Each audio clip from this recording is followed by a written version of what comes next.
కేసీఆర్ గారు ఆనాడు ఒక ఉక్కు సంకల్పంతో ఏదైతే 15 సంవత్సరాల కిందట తెలంగాణ వచ్చుడో కేసీఆర్ సచ్చుడో అంటూ జనసామాన్యం గుండెను తడుతూ ఆనాడున్న ఒక సంక్షోభభరితమైన రాజకీయ పరిస్థితుల్లో ఆనాడున్న పరిస్థితులను మరి దానికి అనుగుణంగా తెలంగాణ సమాజాన్ని మలచడానికి తన ప్రాణాన్నే ఫణంగా పెట్టి ఏదైతే నిరాహార దీక్షకు ఆమర నిరాహార దీక్ష కూర్చున్నారో ఈరోజు సరిగ్గా 15 సంవత్సరాలు నిండుతున్న సందర్భంగా మొత్తం 33 జిల్లా పార్టీ కార్యాలయాల్లో ఎక్కడికక్కడ అన్ని జిల్లా కేంద్రాలలో విజయవంతంగా ఉదయం నుండి కూడా మన పార్టీ శ్రేణులు కదం దొక్కుతూ కరీంనగర్లో ఎక్కడైతే కేసీఆర్ గారు అరెస్ట్ అయినారో అక్కడ దాదాపు 15-20 వేల మందితో అదేవిధంగా మిగతా అన్ని జిల్లా కేంద్రాల్లో కూడా ప్రతి జిల్లా కేంద్రంలో 3 నుంచి 6 వేల దాకా పెద్ద ఎత్తున పాల్గొని విజయవంతం చేసినందుకు పేరు పేరున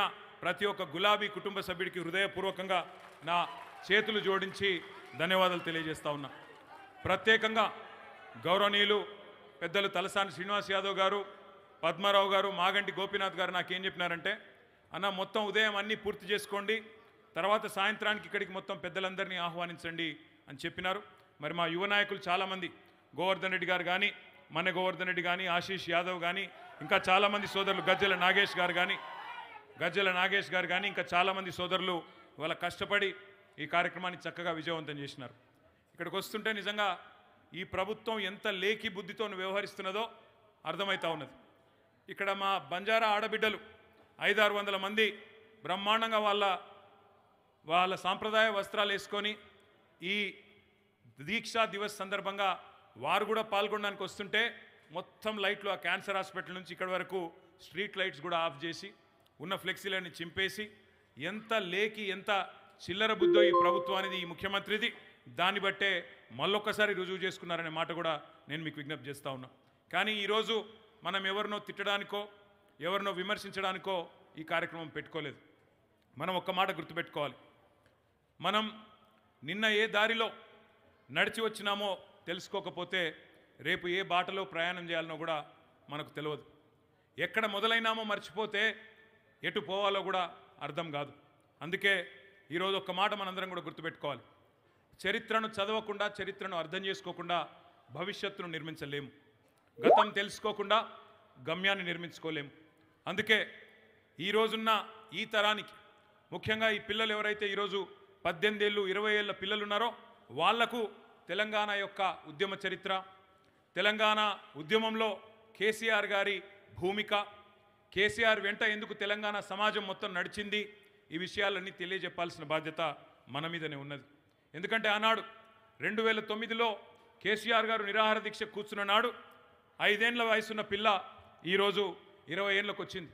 ఆ అమ్మాయికి కేసీఆర్ గారు ఒక ముఖ్యమంత్రిగా తెలవచ్చు, కేసీఆర్ గారు తెలంగాణ సాధించిన తొలి ముఖ్యమంత్రిగా తెలవచ్చు.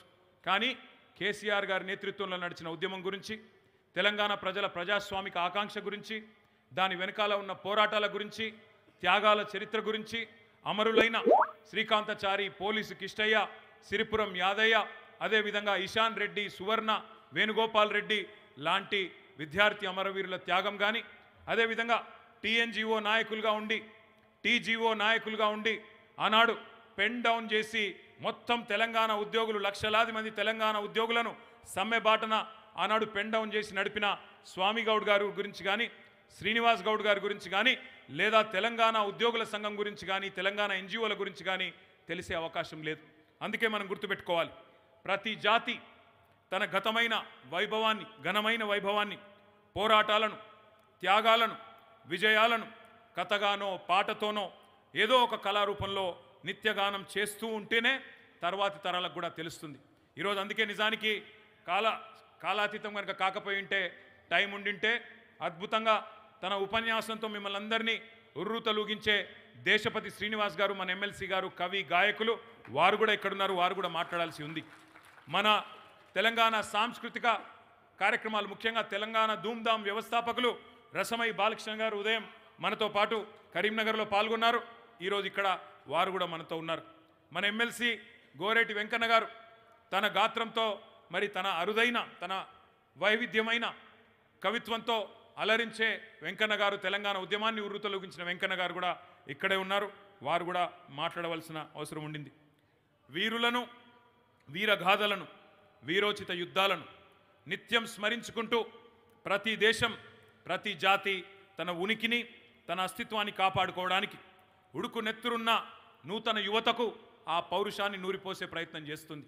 తన చరిత్రను మళ్ళొక్కసారి ఎప్పటికప్పుడు నెమరు వేసుకుంటూ, మననం చేసుకుంటూ తన సంస్కృతి యొక్క ఔన్నత్యాన్ని, తన పోరాటాల యొక్క గొప్పదనాన్ని చెప్పుకునే ప్రయత్నం చేస్తూ ఉంటుంది.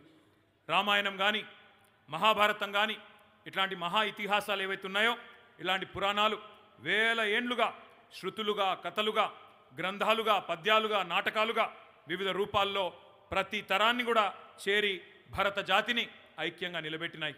అదే మాదిరిగా తెలంగాణ జన సాంప్రదాయంలో ఒగ్గు కథలు, బుర్ర కథలు, యక్షగానాలు, బతుకమ్మ పాటలు, నృత్య రూపాలు, చిత్రకళలు, చరిత్ర పాఠాలు, శిలాశాసనాలు ఎన్నెన్నో రకాలుగా ఘనమైన గతాన్ని, సంస్కృతిని, మహనీయులను, వైతాళికులను యాద్ చేసుకునే విధంగా మనకు గతంలో ఉపయోగపడ్డాయి. ఏ జాతి అయితే తన చరిత్రను విస్మరిస్తుందో ఆ జాతి పరాయి పెత్తనంలో బానిసగా మగ్గిపోతుంది. ఒక ప్రాంతాన్నో, ఒక దేశాన్నో ఓడించి వశం చేసుకున్న విజేతలు అంటే గెలిచిన వాళ్ళు ఎవరైతే ఉంటారో, ఓడిపోయిన వాళ్ళు అంటే పరాజితులు, వాళ్ళ చరిత్రను చెరిపివేసే ప్రయత్నం చేస్తారు. మీకు చరిత్ర లేదు, మీకు సంస్కృతి లేదు, మేము అధికులం, మీరు అల్పులు అంటూ మానసికంగా మన మీద దాడి చేసి సాంస్కృతిక భావజాల ఆధిపత్యాన్ని ప్రదర్శించి మనను లొంగ తీసుకునే ప్రయత్నం చేస్తారు. బ్రిటిష్ వాళ్ళ నుంచి మొదలు పెడితే సమైక్యాంధ్ర శక్తుల దాకా ఇదే ప్రయోగం చేసినాయి. మేము అధికులం, మీరు అల్పులు, మీరు మా కింద ఉంటేనే బతుకుతారు, అట్లయితేనే మీకు బతుకు తెరువు అనే ప్రయత్నం బలంగా చేస్తూనే ఉంటాయి. మీకు అందుకే యాదికుండాలి, ఎన్ని మాటలు, ఎన్నెన్ని దాడులు మన మీద భావజాలం మీద, తెలంగాణ భావజాలం మీద జరిగినాయో మీకు యాదికుండాలి. తెలంగాణ రాష్ట్రం ఏర్పడితే ఇక్కడ ఆంధ్ర తెలంగాణ పంచాయతీలు అయితాయని, తెలంగాణ రాష్ట్రం ఏర్పడితే ప్రాంతీయ విద్వేషాలతో హైదరాబాద్ అట్టుడికి పోతుందని, తెలంగాణ రాష్ట్రం ఏర్పడితే ఇక్కడి నాయకత్వానికి, తెలంగాణ నాయకత్వానికి ఆ సత్తా లేదు, పరిపాలించే సమర్థత లేదు అంటూ మన మీద చాలా దాడి ఉద్యమ సమయంలో జరిగింది. కానీ అవన్నిటినీ పటాపంచలు చేస్తూ కేసీఆర్ గారి నాయకత్వంలో భారతదేశంలోనే నెంబర్ 1గా తెలంగాణ రాష్ట్రాన్ని నిలబెట్టిన ఘనత మన పార్టీది, మన నాయకుడు కేసీఆర్ గారిది అనే మాట నేను మీకు గుర్తు చేస్తా ఉన్నా. ఎప్పుడు కూడా ఒక జాతి సంక్షోభంలో ఉన్నప్పుడు, ఎప్పుడు కూడా ఒక జాతి తల్లడిల్లుతున్నప్పుడు ఒక యోధుడు పుడతాడు. ఆ యోధుడు ఒక స్పాటకస్ కావచ్చు, ఒక మహాత్మా గాంధీ కావచ్చు, ఒక మార్టిన్ లూథర్ కింగ్ కావచ్చు, ఒక నెల్సన్ మండేలా కావచ్చు. ఎవరో ఒక యోధుడు పుట్టి ఆ జాతిని మేలుకొల్పితేనే కదిలి అల్టిమేట్గా మళ్ళీ తిరిగి స్వాతంత్రాన్ని సాధించుకున్నారు. ప్రతి జాతికి, ప్రతి దేశానికి, ప్రతి ప్రాంతానికి ఒక కథ ఉంటుంది, ఒక కథానాయకుడు కూడా ఉంటాడు. ఈ కథలో ప్రతి నాయకులు కూడా ఉంటారు, త్యాగాలు ఉంటాయి, విద్రోహాలు కూడా ఉంటాయి, విజయాలు ఉంటాయి, అపజయాలు ఉంటాయి, ఎదురు దెబ్బలు ఉంటాయి, గుణపాఠాలు కూడా ఉంటాయి. అట్లాగే తెలంగాణ కథలో కూడా ఉన్న ఒక్క కథానాయకుడు, కలిసొచ్చే కాలానికి నడిసొచ్చే కొడుకు, 2001లో ఈ గులాబీ జెండాతో తెలంగాణ తల్లికి జన్మనిచ్చిన తనయుడు కేసీఆర్ గారి రూపంలో మన ముందుకొచ్చిండు. అందుకే ఈ కథను, మన తెలంగాణ జాతి వ్యధను రేపటి తరానికి నరనరాన ఎక్కించాల్సిన బాధ్యత మన మీద ఉన్నది. లేకపోతే మళ్ళీ మన తెలంగాణ జాతి పరాయి దండయాత్రలో ఓడిపోయే ప్రమాదం ఉన్నది. ఆ ప్రమాదం ఈరోజు కాంగ్రెస్ పార్టీ చేస్తున్న దాడి రూపంలో మనకు కనబడుతూనే ఉన్నది. మనం తెలుసుకోవాల్సిన కొన్ని విషయాలు ఉన్నాయి. మన జాతికి మహత్తరమైన పోరాట చరిత్ర ఉన్నది. అది తెలంగాణ సాయుధ పోరాట చరిత్రనే కావచ్చు, వీరోచితమైన ఉద్యమ గాథనే కావచ్చు, ఆనాడు వీరనారి చాకలి ఐలమ్మ రూపంలో కావచ్చు, ఆరుట్ల కమలమ్మ రూపంలో కావచ్చు. మన ఆడబిడ్డలు ఎన్నడూ కూడా పోరాటాల్లో వెనక్కి పోలేదు. ప్రపంచానికే పాఠాలు నేర్పిన ఉజ్వల ఉద్యమ గాథ మనది. ఒక్క తెలంగాణ ఉద్యమ రూపంలో కాకుండా ఆనాడు సాయుధ పోరాటంలో కూడా ఒక షేక్ బందగి, ఒక దొడ్డి కొమరయ్య, ఒక మగ్దుం మొయ్యుద్దీన్ లాంటి నాయకులు ఆనాడు బ్రహ్మాండమైన పోరాటాలు చేసి ఆదర్శంగా తెలంగాణ జాతికి ఎన్నటికీ కూడా గుర్తుండిపోయే అద్భుతమైన సన్నివేశాలు సృష్టించినారు. స్వరాజ్య సమరాన్ని మించిన సముజ్వల సన్నివేశాలను సృష్టించి సంఖ్యలను తెంచుకున్న సందర్భం విజయం మనకున్నది, మన జాతికున్నది. కుట్రలను కుతంత్రాలను ఛేదించి యావత్ జాతిని ఒకటి చేసి ఏకతాటి మీదకి తీసుకొచ్చి శాంతియుత పందాలో ప్రజాస్వామ్య పందాలో వ్యూహాలు ఎత్తుగడలు రచించి ఉక్కు సంకల్పంతో మరి చెక్కు చెదరని నిబద్ధతతో గమ్యాన్ని ముద్దాడిన నాయకులు కూడా ఉన్నారు. భారత స్వాతంత్ర సంగ్రామంలో ఇప్పుడే పెద్దలు మధుసూదనాచారి గారు చెప్పినట్టు దండి యాత్ర, సహాయ నిరాకరణ, ఇంకెన్నో పోరాట ఘట్టాలు ఉన్నట్టే మన మలిదశ తెలంగాణ ఉద్యమంలో కూడా ఎన్నో మహోజ్వల సందర్భాలు ఉన్నాయి. మీ అందరికీ తెలుసు. కానీ ఒక్కసారి నెమరు వేసుకుందాం. 1948 నుంచి 56 వరకు ఒక ప్రత్యేక రాష్ట్రంగా ఆనాటి తెలంగాణ ఉండే. హైదరాబాద్ రాష్ట్రం పేరుతో ఉన్నప్పటికీ భౌగోళికంగా ఈ రోజున్న తెలంగాణ రాష్ట్రమే సింహభాగం ఆనాడు హైదరాబాద్ రాష్ట్రంలో కూడా ఉన్నది. ఆనాటి హైదరాబాద్ రాష్ట్ర ప్రజల ఆకాంక్షకు వ్యతిరేకంగా ఆనాటి మొట్టమొదటి ఎస్ఆర్సి, మొట్టమొదటి state reorganisation commission justice Fazal Ali గారి నేతృత్వంలో ఏర్పడ్డ కమిషన్ సిఫార్సులకు వ్యతిరేకంగా 1956లో బలవంతపు పెళ్లి, ఆనాటి హైదరాబాద్ రాష్ట్రానికి అప్పటి ఆంధ్ర రాష్ట్రానికి బలవంతపు పెళ్లి చేసిందే ఆనాటి కాంగ్రెస్ ప్రభుత్వం, ఆనాటి కాంగ్రెస్ జాతీయ నాయకత్వం. అప్పటి తొలి ప్రధానమంత్రి భారతదేశానికి జవహర్లాల్ నెహ్రూ గారు. ఆనాడు ఆయన ఒక మాట అన్నారు, నిజామాబాద్లోని ఖలీల్వాడి మైదానంలో ఇది ఇష్టం లేని పెళ్లి అని తెలుసు కాబట్టే ఆ పెళ్లి చేస్తున్నప్పుడే చెప్పిండు పండిత్ జవహర్లాల్ నెహ్రూ. జనరల్గా పెళ్లిలో ఏ పండితుడైనా పెళ్లి మంత్రం చదువుతాడు కానీ విడాకుల మంత్రం చదవడు. కానీ పండిత్ జవహర్లాల్ నెహ్రూ గారు మాత్రం నిజామాబాద్ ఖలీల్వాడి మైదానంలో ఒక మాట అన్నారు, ఆజ్ ఏక్ మాసూమ్ బच्ची की शादी एक नटखट लड़के के साथ हो रही है. अगर ये मिलाप अच्छा चला तो अच्छी बात है, वरना जब चाहे तब तलाक ले सकते हैं.